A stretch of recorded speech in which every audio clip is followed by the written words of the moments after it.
Ok. Bonsoir, bienvenue à tous pour cette rencontre dans cette exposition Afirmação, organisée ici par la Galerie du Jour, qui réunit 11 artistes qui font vibrer une génération brésilienne passionnante, engagée et très importante.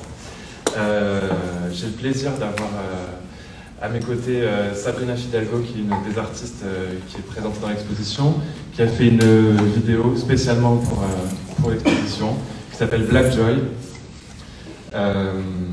dont qu'elle va nous présenter, et d'être accompagnée par Ademar Britto, qui a 1000 casquettes, mais qui est notamment commissaire d'exposition, qui écrit, qui accompagne les artistes et qui va parler avec Sabrina, qui va aussi se présenter. Je vous invite à me rejoindre.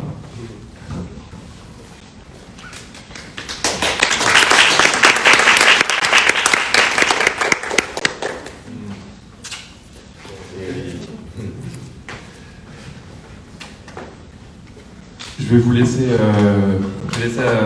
Ademar et Sabrina présenter, parler de la vidéo, prendre ça comme point de départ pour aussi parler de leur travail respectif. Et après, on pourra aussi échanger. Merci. Bonjour, bonsoir à tous. Je vais essayer de parler un peu de français. Ça fait déjà longtemps que je ne pratique pas, mais il y a 10 ans, j'étais un étudiant étranger ici à Paris 5. Et à ce temps-là, je me rappelle d'aller à la Galerie du Jour, à la rue qu'elle, au Marais, pour le vernissage. Et ça, c'est très cool d'être ici comme commissaire de l'exposition. Mais on va parler en anglais, in French, in English. Because I think it would be more interesting for the people that is watching at home. And Sabrina, elle est courant beaucoup de langues, but the French is not very comfortable to her.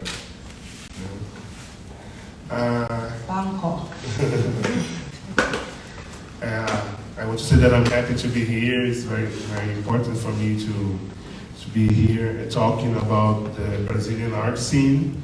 And then I invite everyone to read the text that I made for the exhibition, where I contextualize the art scene in Brazil in our situation. Brazil is very known, it's a very popular country, but people have an image of joy, and the carnival and everything is not always like this. And as a black person living in a South American country, a lot of things happen. And in those works, they are not directly strictly political, but they mean a lot for the political moment in Brazil. And I was very touched when Sabrina said that she wanted to talk about black joy, which is a theme that is not very much popular nowadays. And people are using to talk about the pain, about the colonial trauma, about things that are very emotional, but the joy of being black is not a very common topic, you could say. And I guess you should talk a little bit more about your intentions, your references for the work. Yeah, bonjour, bonsoir. I will speak in English because I don't speak very well French. I can understand very well, I can read, but I cannot speak properly. Why Black Joy? I'm a filmmaker. This is my third work in visual arts, but I used to make more narrative films. And in Brazil, since more or less 8 years, those topics about race, gender became very on the top, let's say. Society is talking more about those issues in Brazil, more than ever.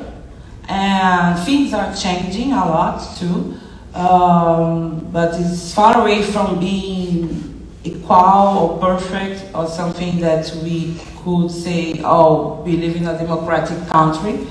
Because Brazil, the vast majority of Brazilian people are blacks or black descendants. We are 56.9. I don't know how many, but whatever. More than a half of the yeah. population consider themselves black as blacks. And but if you go to the power places, if you turn on the TV, if you go to the whatever, good restaurants, good school, private schools, whatever, you won't see those people occupying those places. So we have a problem, of course. And I think it's important nowadays as an artist to start to questioning some things related to this new movement because nowadays, not only Brazil, here in Europe too, especially after Black Lives Matter demonstrations, people want to show that they are really inclusive, that they tend to work on diversity, but if you go deep inside, you will see that things didn't change at all. The power remain with the white people, the power still come from West, and etc. And because of this, I think that it's important to change some image that remain from colonial times about non-white people. And those images, they are always related to misery, to poorness, to hypersexuality. I mean, all those stigmas that put us down, you know, in terms of art, but also in the real life, you know. Because when we start to stigmatize people in real life, as well in art, you are feeding racism, you are feeding, you are perpetuating this idea. And I think that this image of poorness in Africa, every time we see something related about Africa in the West world, has this poorness. Oh, they are poor. Oh, they don't have food to eat. They don't have this. They don't have that. And if you go to many places, to many countries in Africa, you will see beauty. You will see richness in many forms. You know, much more than here, I would say. And that's why I think it's part of this colonial project to put down people, you know, to keep this image that they are not happy, that they are messy, that they are not beautiful, or they are sexual, but they are not beautiful, and they are not clever, they are poor, they are this, you know. I mean, that's why I decided to create this video performance called Black Joy. I've been in MoMA this year, and I saw work of a black art collective that created a room where we could only relax and listen to yoga music and things like that. And this work was intended to only create good sensation and make people think that black people can also relax. And the majority of black people in America, they don't have this time. They cannot relax. They cannot go for yoga, or they cannot lay down and listen to Enya's music, you know.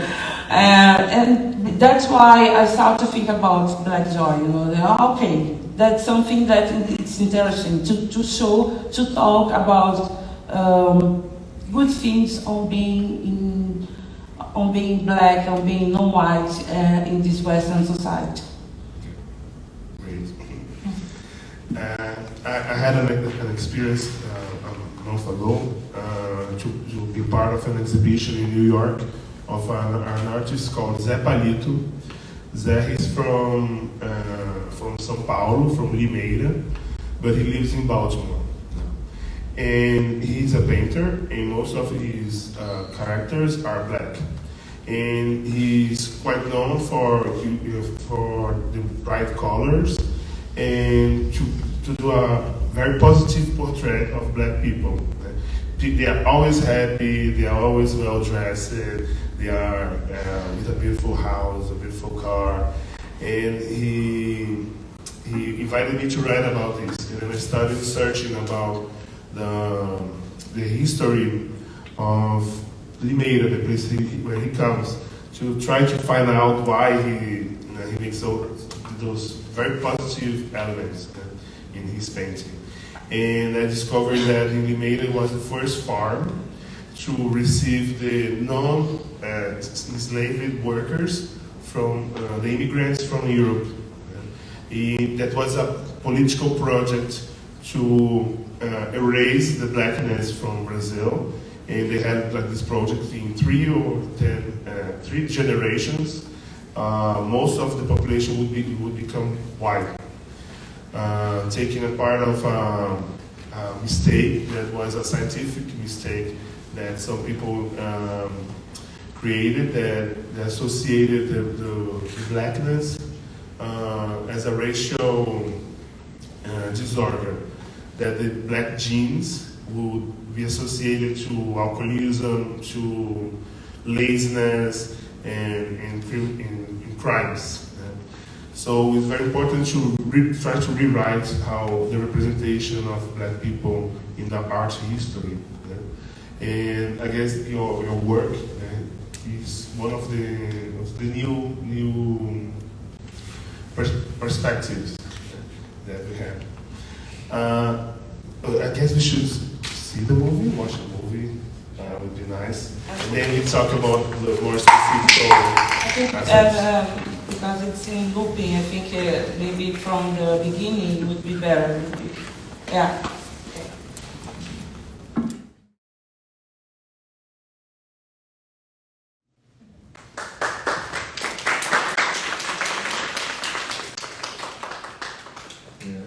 A lot of things to talk about. Let's start talking about your grandma. The first poem that you're showing, it was your grandmother that made it, wasn't it? Yes, my grandmother voice speaking her own poem. And how old is she? Sounds like a very interesting person. She will turn 97 in September. Yeah. And she knows by heart all her poems, and she loves to speak out her poems. And we created an Instagram for her, so she can talk about her poems. And which is? Ademar Fidalgo, her name. Yeah. And you also there's also an audio from your mother. Yeah. Could you share the history of your mother and your father, Yeah. and the influence that they had in your career as a director? Yeah. Well, my grandmother, she had 11 kids, and one of these kids is my father. And my father, together with my mother, they created in the 70s Teatro Profissional de Negro, which is the black professional Brazilian theater in Rio de Janeiro. And they were working on his plays. My father was a playwright and also a director, and also an actor. And my mother was more like the producer, She was more coordinating things, and yeah, they were exhibiting lots of different plays. And all those plays were speaking out on racism, or the black condition in Brazil, how is to be a black man, black woman in this country, in a time where those topics were not so welcome, let's say, during the dictator and this and that. But I was born in the middle of this project, so I was part of this casting, because they had a casting of not only black actors, but the majority of this casting were formed by black actors, and I was how to say when you have a little kid in a casting, a mascot, yeah. I don't know how to say that in English, whatever. I was the little one there, since I was 2 more or less. I was performing with them. So you're the third generation of artists. Yeah. And another thing that is interesting, that you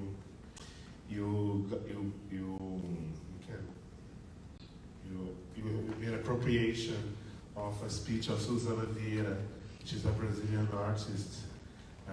She claims to be one of the oldest big famous artists from Brazil. And what was your interest in her speech? Well, she's a Brazilian actress, a very mediocre one, let's say. I mean, she acts only in novellas, soap operas. Her whole life she was never acting in theaters, or I don't remember if she was acting in any great film, whatever. But she's very popular because of the soap opera in Brazil. She has a huge career in it. I mean, since we were born, she was already there. And she's nowadays maybe, I don't know, in her 80s or 70s. 80-something. Yeah, 70-something. No, I think she's younger. She might be 70-something. And she's a very interesting person, because I think she illustrates very well this white privilege in Brazil, you know, where you don't need to worry with anything. You don't need to worry with the horrible things you say. You don't need to worry on social issues or whatever. You are allowed to do anything. And you're allowed to be even mediocre, you know, because you cannot be mediocre, you have to be the best. Even though she's 8, yeah. Wow. And and she's shameless, you know. She's shameless. She says horrible things with in a very natural way, and yeah, she became a meme. No, she became a meme because of those horrible speaks. And there are 2 moments of her in the performance. The first one, she's being interviewed in a Portuguese TV show, talk show, and she's very happy, saying that she had great parents, that she never had to work when she was younger, and she never had to worry about buying a house for the parents, and everything's perfect in her life. She has a great son who works at Sony in New York, whatever, and she has a boyfriend, and she has a great skin, whatever. I mean, I think this speech illustrates very well the white privilege in Brazil, you know, where you can say these kind of things without destroying your career, for example. You know. Yeah. And so she puts herself together with God, said more powerful than yeah, she compares herself as God, and I mean, can she still be taken seriously? So it's the highest privilege you can have in a society. I mean, after saying those things and still be in the game, I mean, it shows a lot. And yeah, I think that's why I with these voices, collages, how to say it? college. No, not college. No, Collage. collage. Yeah, I wanted to create a narrative, you know, all those ideas of happiness and joy, but also because, of course, I want to talk about black joy. I want to talk about the good things in life. And for me, for example, having a grandmother, a 96 years old grandmother alive with this memory, and being able to speak out beautiful poems is a joy, you know. And that's why I decided to start this video with my grandmother recitating this poem. And then I have this, then I talk about Monteiro Lobato, who is this very famous author. And he's very famous in Brazil. I don't talk there, but he's very famous in Brazil on childhood books. You know, everybody from our generation and before was raised reading his books, even at school. And he was one of the most famous racist and enthusiastic of the scientific, yeah. Racism, whatever.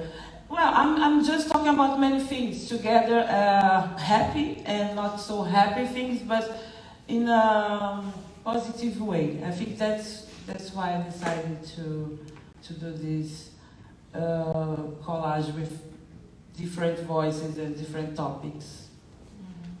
I don't know, I must say, I work as a curator, but I'm also a doctor, I'm a cardiologist.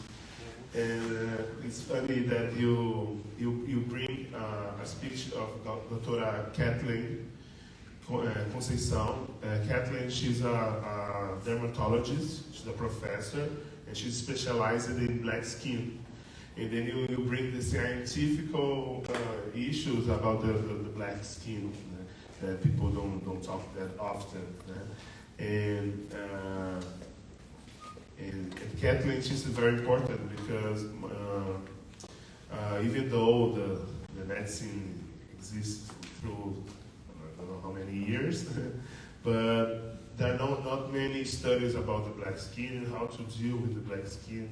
Most of the doctors are white, and this thing was put on was not that relevant. And now she's creating a group, an international group, to study about the black skin, and that's very important. So it's cool that you bring the eugenist, the pseudo-scientific things about Monteiro Lobato, and the scientific deal with Dr. Kathleen. And she never seen the movie yet, no. The video. Yeah, I brought her because I think it's part of the self-care, you know, listen to things like that, you know, that were for many years not, it were erased, let's say. I mean, we never had the privilege to read magazines or to see doctors speaking on TV about our beauty, about our skins. And of course, black skins are different from white skins or whatever. Have more melanin and this and that. So we need to have a special care with it. So I think it's part of this joy to have the possibility to have someone, a doctor, speaking those things, you know, on self-care. And she's talking more specifically yeah. that people say that the black skin cannot do lasers, the depilation, I don't know in English. Brazilian wax? Nah, not the Brazilian wax. Sorry about no, but you cannot use laser to. Yeah. She said no, you can use laser. Yeah. She says that the black skin can make micro. Agulhamento. No, what is that? Micropeeling. Micropeeling, yes. Something like that. Micropeeling. That yeah. people say that you cannot do it, but that you can make it. Yeah. And you have to use solar protection. Yes, solar protection. Even though the melanin X is a block, as a sunblock, you must use it. And those myths that people create that the black skin you cannot do, and you should say that you can, but you should find a doctor to do that. Yeah. What else? Yeah, I think these kind of things, it can, for many people, it sounds very normal, let's say, ordinary, but for us, especially black people from Brazil, this is something new. This is something very important. We didn't have it a few years ago, because everything was about white skin, about white hair, and this and that. Even if you were the majority of the population, it was a very Eurocentric oriented society in all terms, from art piece to I was in German. From art to politics, and in all the space possible. We had this big Eurocentric influence.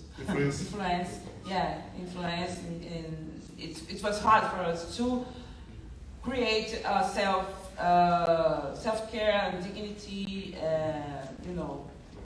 And Sabrina, could you talk a little bit about your project that you're doing worldwide? You're traveling the whole world, making a new documentary. Could you tell them a little bit about it? Yeah, I'm here also here in Europe because of this. I'm shooting my new film, which is a feature documentary called Time to Change. I'm co-directing it together with Ademar who is a photographer from Switzerland. Which is as known as face hunter. Yeah, he's the face hunter. And the idea is to talk, to create conversations on the decolonization topic from my point of view and from his point of view. Because, again, when we talk about colonization, racism, all those topics, we always relate it to non-white people from the South Global. But I think this is the responsibility of the white people from North Global. I think it's something that should be more concerned here than there. Because this destruction project was created here to elsewhere. So we are doing this film. Does anyone want to ask something or say? I don't know how many times you have asked. No? The question about the music. The music. You're sampling Beyonce. How dare you? She sampled Madonna. How dare you? Who sampled someone else? Yeah. She sampled Madonna, I sampled her, and what more do we have? Oh my God, no, we don't have the credits there, right? The Mulheres Apaixonadas film. Yeah. But this is the soundtrack of the interview itself. Yeah, because there was this song playing in the background. It's nice that you're sampling Beyonce. I love her, I must say. I hope she make her taking the tour, the Renaissance tour to Brazil, because I want to go so badly. And talking about Black Joy, Beyonce is now taking from the disco scene and the house musical scene, which are known for being created by black people. And most of them, the disco scene and the house music was made also by gay and transgender people. And I guess this style of music talks a lot about Black Joy in the 60s and the 70s. Yeah. So it's very appropriated. Yeah, for sure. I think because of the horror, Agrada Quilomba, when she talks about the colonial times and everything that happens afterwards, was the horror, because our past our ancestors, they had no right to exist as humans. But even though they created beautiful things, and talking more about Brazil, they created the best things in our country, for example.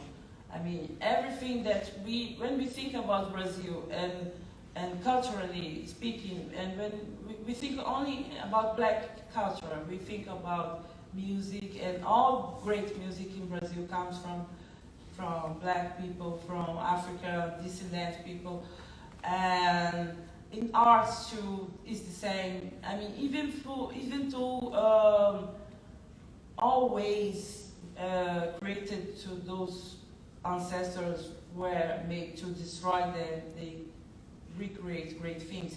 And the same in the US with jazz, rock and blues, and then the disco music that was created to. The only reason why disco music exists is because gay people, black and Latino gay people from the Bronx, they wanted to dance together in peace. They were not allowed to go to formal clubs. Yeah, they were not allowed to dance together anywhere, and that's why disco music was created to gay people dance together. You know, that's the beginning. And then we have soul music, and then we have, I mean, techno. I mean, even if people like to claim that they go to Berlin to be in a rave or whatever, techno music comes from Detroit, and the whole house music scene and everything. I mean, yeah, I think art is a way that black people find out to survive with happiness and joy. Yeah. Yes, that's it. Thank you. Merci pour. Thank you for coming.